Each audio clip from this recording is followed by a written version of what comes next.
নমস্কার বন্ধুরা, আশা করি আপনারা সবাই ভালো আছেন। আপনাদের সবার ভালোবাসারই কিন্তু আমরা দুজন চলে এসেছি বন্ধুরা, আবার কিন্তু শাকিন শাড়িশুড়ি নাটক নিয়ে। আমরা কিন্তু 22 থেকে 26 এপিসোড দেখছিলাম। আপনারা অলরেডি দেখেছেন কিন্তু রুহিতনকে কিন্তু মন্ডল সাহেব ধরে নিয়ে গেছে। গ্রামের লোকেরা কিন্তু তাকে ছাড়াবার চেষ্টা করছে, আর তাকে কিন্তু অত্যাচার করছে। ওই সেটার নাম কি, মান্নান কিন্তু অত্যাচার করছে। শেষ পর্যন্ত রুহিতন কি ডিসিশন নেয়, হন্ডা কি দিয়ে দেবে না দেবে না, সেটাই কিন্তু আজকের দেখার বিষয়। তো চলুন বন্ধুরা, সময় না নষ্ট করে ভিডিওটা দেখে নিই। যদি অনুমতি দেন, আমরা না হয় রুহিতনের গায়ে নিয়ে সকলে মিলে ভালো করে বোঝাই। কয়টা দিন সময় দেন। সময় তো আমি তোমাকে আগেও দিছিলাম, কিছুই তো বুঝাবার পারো নাই। আর তোমরা কি বুঝাইবা? ও কি তোমাকে গ্রাহ্য করে? আমার মনে হয় আগের কথা আর এখনকার কথা আলাদা। এখন রুহিতন ঠিকই বুঝবি। তো এখানে বসে বোঝাও, দরকার হলে আমি এই বেলা খিচুড়ি আর বেগুন ভাজার ব্যবস্থা করি। সমস্যাটা তো আমি বসে থাকবার চাই না। হন্ডা নেবে বলে খিচুড়ি গায়ে বসে বুঝালেই ভালো হইতো মন্ডল সাহেব। ভালো মন্দ যতই কও, আমিও সব বুঝি না। ওই খাঁচার পক্ষিক সাইডে দিয়ে তার পিছনে আমি ঘুরে বেড়াবার পারবো না। যা করার এখানেই করো। মন্ডল সাহেব, এই একটা মীমাংসা তো আসা দরকার। ধরেন রুহিতন তার জিনিসটা আপনাকে দিবার রাজি হলো না, তাহলে কি হবে? জিনিস খান তো ওর, আমরা তার জোর করবার পারি না। জোর তোরা করে পারিস না, আমি করলাম। ওর যদি কিছু করার থাকে করুক। এখন হুন্ডার লোভ সামলাবার পারতেছেন না। আমি তো ভাবছিলাম এরপরে ট্রাক মারবো। বাপ রে বাপ,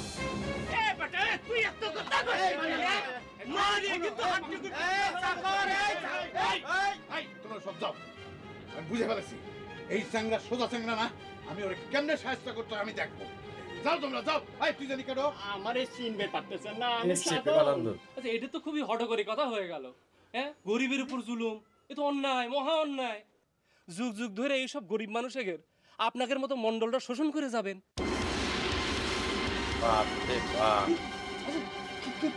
অন্যায় হচ্ছে। সত্যি কথাই তো বলে। কি কথা কইছিলেন সে কথা কর না কে? এসব কথা তোমাকে কবের পারবো না, যেহেতু বাসন্তী বৌদিক দিয়ে তোমাকে কবের চাইছিলাম। এর আগেও একই কথা কইছেন। শোনেন, এসব কথা নিয়ে মানুষ অনেক আজে বাজে কথা কয়। তাই নাকি? কিরা কি কয় শিফালি? আমি তো কিছু শুনি নাই। আপনি শুনেন কেন? আপনি শোনেনও না, কিছু দেখেনও না। এই যে রঞ্জু ভাই আপনার চোখে মলম ঘষা কানা করে দিবে চায়, কি জন্য সেও তো আপনি বুঝেন না। তাই তো, রঞ্জু আমার উপর রাগ করবি কেন? আমি তো ডাক্তার মানুষ, মানুষের সেবা করি। আর তাছাড়া আমি তো চিকিৎসা করে তাকেও ভালো করে দিছি। সে আমার ক্ষতি করছে আমি কিসের জন্য?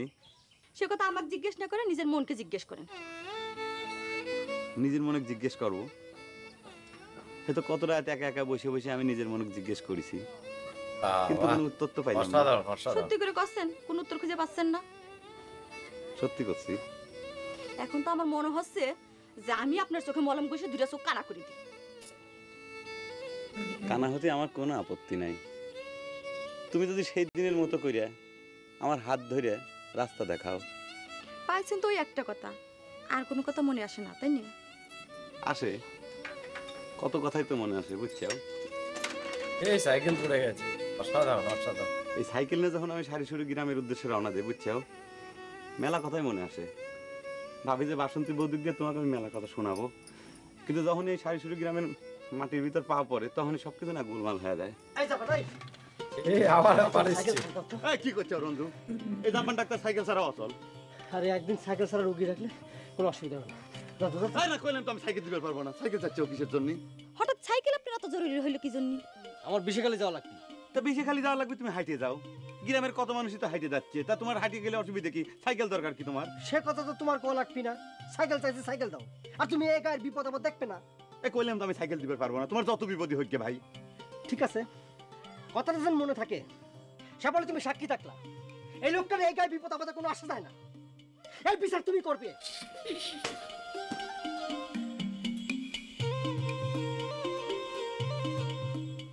দেখছি আও কেবা করলো, আশ্চর্য। আপনি আমাকে খবর দেন জামাই বাবু। শোনেন মন্ডল সাহেব, আপনি যে অন্যায় নির্যাতন করতেছেন তার বিরুদ্ধে আমি একটা কবিতা লিখেছি। এই সেই কবিতা লিখে পড়ে যাওয়া এই রুইতন বিয়াকে আটকায় রেখে আপনি যে অন্যায় করেছেন তার প্রতিবাদ করবার চাই। এই গুরুদাস, এই স্যাংরা কেডো রে?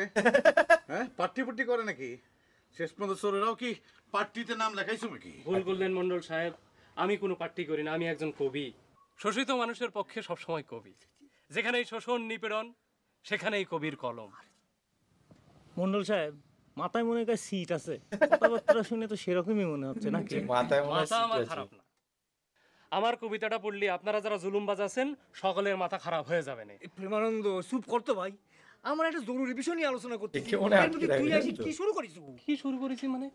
আপনি কি করছেন জামাই বাবু? হ্যাঁ, আমি তো সারেসুরি গায়ের ভুখা নাঙা মানুষের সাথে একাত্মতা ঘোষণা করে এখানে চলে এসেছি। আমি আমার কবিতার মাধ্যমে এই যে রুইতন বিয়াইকে আটকায় রেখে যে যন্ত্রণা দিচ্ছে, যে অন্যায় করেছে তার প্রতিবাদ করতেছি। এই কবিতাটা লিখেছে। ওরে শোষক, ওরে জালিম, শুনে রাখ তুই আমার কথা। আর কত রক্ত শুষে খাবি গরিব দুঃখী সর্বহারা। বাহ বাহ বাহ, শোন, এই দেখ ওর মুখটা ওদের দেখ। বজ্রহংকার, ওরে রক্ত শুষার দল, নিস্তার নাই তোর, হবেই হবে তোর পতন। দেখবি তোর সর্বনাশ, জয় হয়েছে গরিব মেহনতের। দেখেছেন মন্ডল সাহেব, শালা কিরম শয়তান, কবিতার মধ্যে দিয়ে আপনি তুই করছে। এই উড়ন্ত কবিক রুইতনের সাথে গোসর দিয়া রাখ। হ্যাঁ, বললাম না ওকে বেঁধে রেখে দে। ওরে শোষক, ওরে শোষক, ওরে জালিম, হবেই জয় শোষিত মানুষের। শোন, তোরা এখন যা, কাল সকালের মধ্যে হন্ডে খান এখানে নিয়ে আসবি। আর তা যদি না আনিস তাহলে এই দুইটার হাড্ডি ঘুন্ডি ভেঙে আমি থানায় চুরির কেস দেবো। বলবো যে চুরি করতে এসে হাতে নাতে ধরা পড়েছে আমার বাড়িতে। হ্যাঁ, তুই কেন? আমি গুরুদা বলছে তুই কি রে, নাম ভুলে যা না?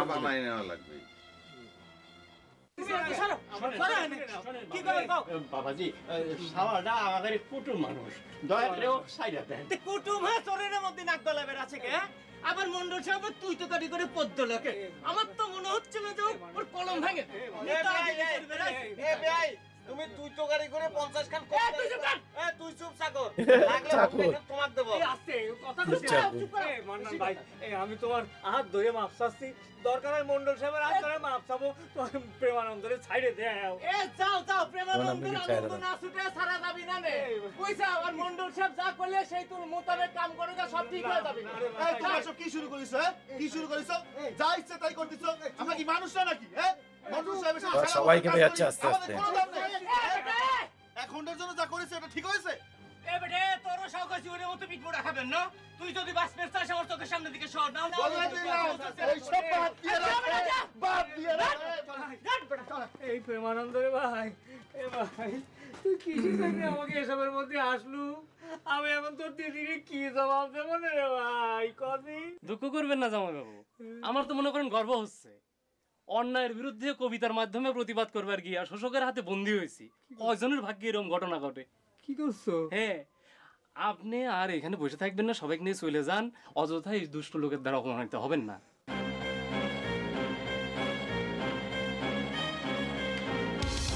এই ল্যাং মেরে দিয়েছে, এই ল্যাং মেরে দিয়েছে।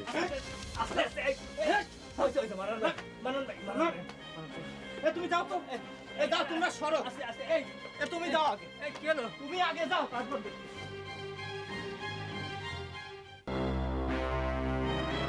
মাথা খারাপ হয়ে গেছে, বুঝলেন তো? আব্বা, বাড়ির মধ্যে এসব কি শুরু করলেন? গান বাজনার পরিবেশটা তো নষ্ট হয়ে গেল। তোমার সাথে কি ডাকি করলে তা তো আমি বুঝতে পারলাম না। গান বাজনা করবে তুমি ঘরের মধ্যে বসে, এর মধ্যে গান বাজনার পরিবেশটা কি করে নষ্ট হলো আমি তো বুঝতে পারলাম না। সেজন্যে করছি নে আব্বা। আর চিন্তা করে দেখেন, মান্নান চাচা সারিসুরি গায়ের লোকজন নিয়ে অস্থির হয়ে পড়েছে।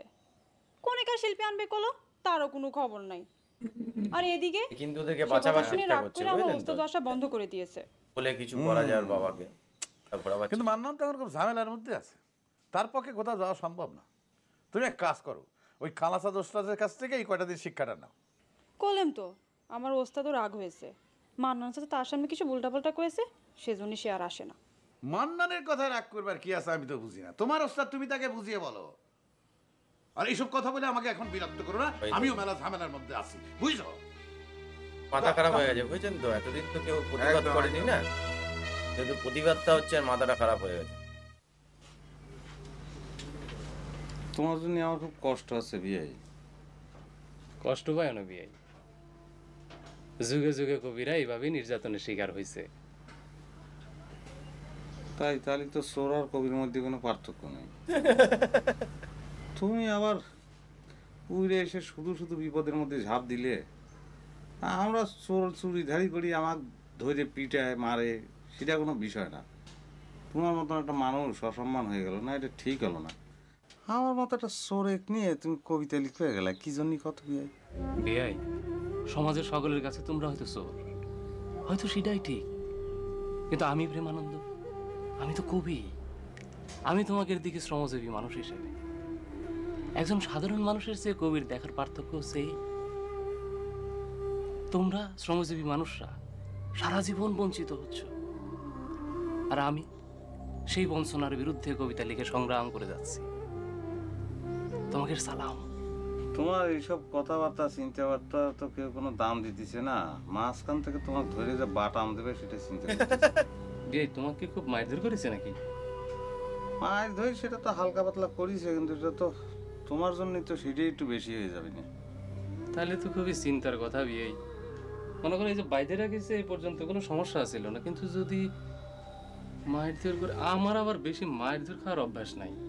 আমি করছিলাম যে তুমি শুধু শুধু ভেজালের শুধু মধ্যে এখানে জড়ালে, ও বলছে অসাধারণ কথা বললো। দেখা যায় একজন কবি মানুষকে আর কত অপমান করবে পারে। অবশ্য ঘুমে ধরা সমাজ, কি বা করার আছে? এই সমাজে আসলে চোর আর কবি, কিটা চোর কিটা কবি কোনো পার্থক্য নেই। মানুষের জীবনটারে ভাই ফুটবলের মতো, যে যারে পারে লাইটায় তারে কায়দা মতো।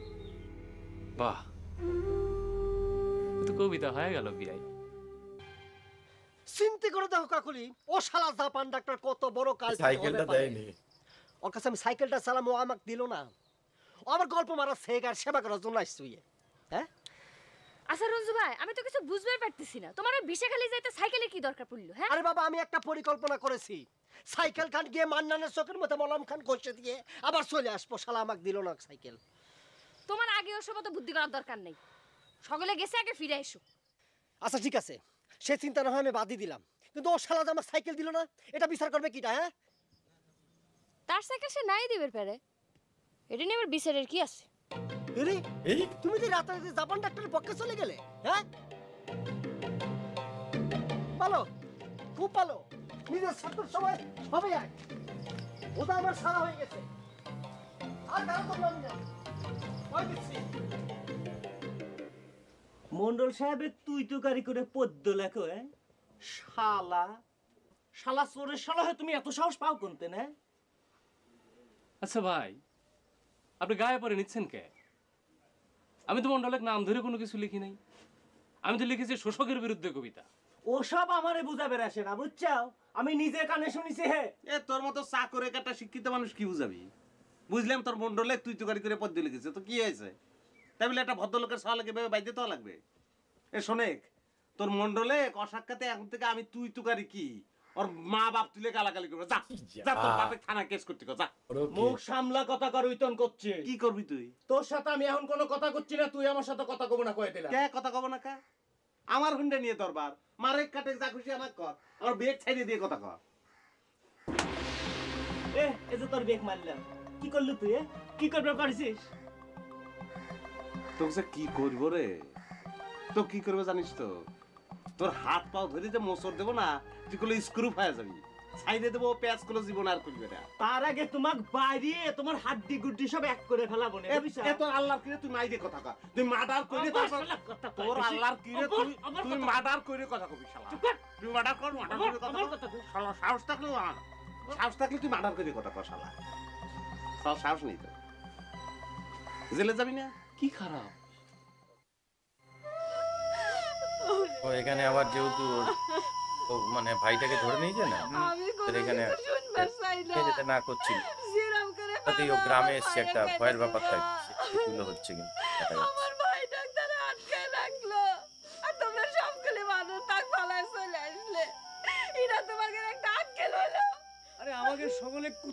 খেদাই দিল, বোঝো না কে?